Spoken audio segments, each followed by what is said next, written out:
যদি কোনো ব্যক্তির উপরে ফরজ হয়ে যায় তাহলে দেরি না করা, বরং হজ তাড়াতাড়ি আদায় করা।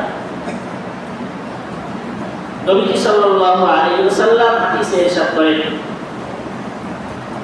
قال رسول الله صلى الله عليه وسلم من أراد الحج فليتعجل فإنه قد يمرض المريض। নবী সাল্লাল্লাহু আলাইহি ওয়াসাল্লাম হাদিসে ইরশাদ করেছেন, তিনি বলেন, যে ব্যক্তি হজের ইচ্ছা করে ওই ব্যক্তি যেন দ্রুত হজ আদায় করে নেয়। কারণ হলো ফালিয়াতাআজ্জাল, নবীজি বলেছেন তাড়াতাড়ি যেন হজকে আদায় করে নেয়। নবী আরবি তিনটি বিষয়ের কথা বলেছেন, তিনটি সমস্যার কথা বলেছেন। তিনি বলেন হজ্জামরাতুল মারিদ, কোন ব্যক্তির উপরে যদি হজ ফরজ হয়ে যায়, এই ব্যক্তি যদি যথা সময়ে হজ আদায় না করে তাহলে হতে পারে আগামী বছর সে অসুস্থ হয়ে যাবে, আর সে হজ আদায় করতে পারবে না।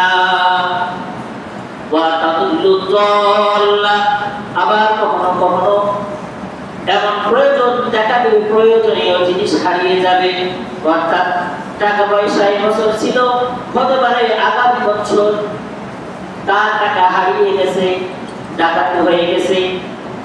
এজন্য নবী বলেন, তোমরা যারা হজের ইচ্ছা পোষণ করেছো, তোমরা হজ ফরজ হওয়ার সাথে সাথে হজ আদায় করে নাও। সুবহানাল্লাহ।